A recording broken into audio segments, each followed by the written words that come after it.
As tecnologias utilizadas no Pet Tracker foram, como linguagem, Python. O banco de dados utilizado foi o SQLite, devido à sua praticidade, e também a biblioteca para gerar um território fictício no terminal, que é a BeerLib Terminal. Agora eu irei comentar dos padrões utilizados no nosso projeto. A princípio, gostaria de mencionar o Strategy, que foi muito importante para o escopo do Pet Tracker, visto que o sistema se comporta de uma maneira quando o usuário se loga como administrador ou como um usuário comum. Então aqui tem a classe UserRole, que é uma classe abstrata, e um método abstrato showMenu. E então tem duas classes que herdam dessa classe abstrata, que é o regularUser e o adminUser. Essas duas classes se comportam de maneiras diferentes. Aqui no usuário é bem mais simples, visto que quando é um usuário comum, ele apenas pode visualizar o território e visualizar o histórico daquele território, o histórico dos animais. Já quando é um usuário do tipo admin, a função showMenu funciona de um jeito mais complexo. O admin ele consegue criar territórios, consegue excluir territórios, criar usuários, excluir usuários, criar animais, excluir animais, atribuir donos a territórios, entre outras coisas. Agora eu irei comentar sobre o Facade, que também foi de extrema importância para o escopo do nosso projeto, uma vez que o sistema é de uma complexidade grande, então era necessário ter uma classe para centralizar todas as chamadas de métodos.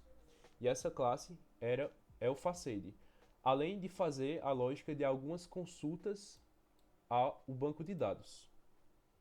No nosso código, implementamos o padrão Singleton para garantir que apenas uma instância da classe Database seja criada durante a execução do programa. Isso é útil porque, para compartilhar a mesma conexão com o banco de dados entre diferentes partes do sistema, evitando, assim, múltiplas instâncias e problemas de concorrência. A implementação funciona com o método especial Dunder Method New, que verifica se a instância da classe Instance já foi criada. Se não houver uma instância, o código cria uma nova e inicializa a conexão com o banco de dados através do método Initialize. Caso a instância já exista, ela é reutilizada. Dessa forma, apenas uma conexão única com o banco é mantida, garantindo a eficiência e segurança na manipulação do banco de dados. Agora eu irei falar do padrão Builder, que é utilizado na nossa classe para permitir a criação flexível e gradual de objetos território, oferecendo métodos encadeáveis para configuração e um método build para finalizar e retornar o objeto construído. Ele separa a lógica de construção da lógica de configuração, além de melhorar a legibilidade e facilitar a criação de objetos com configurações complexas ou opcionais.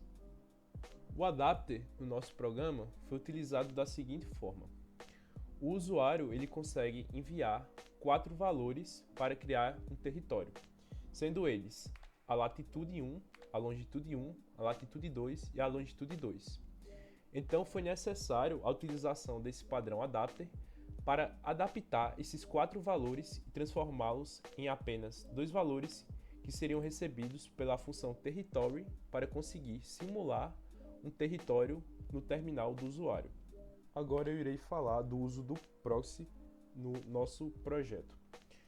O proxy é utilizado aqui para melhorar o desempenho e centralizar o controle de acesso aos objetos user, admin e território.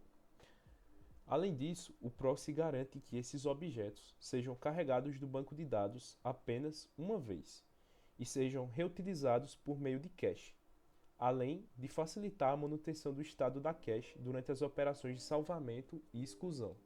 Neste caso, o padrão de projeto PersonTemplate fornece atributos e comportamentos comuns, como os getters, setters e o método que salva no banco de dados, enquanto delega a implementação dos métodos abstratos save, getById e delete.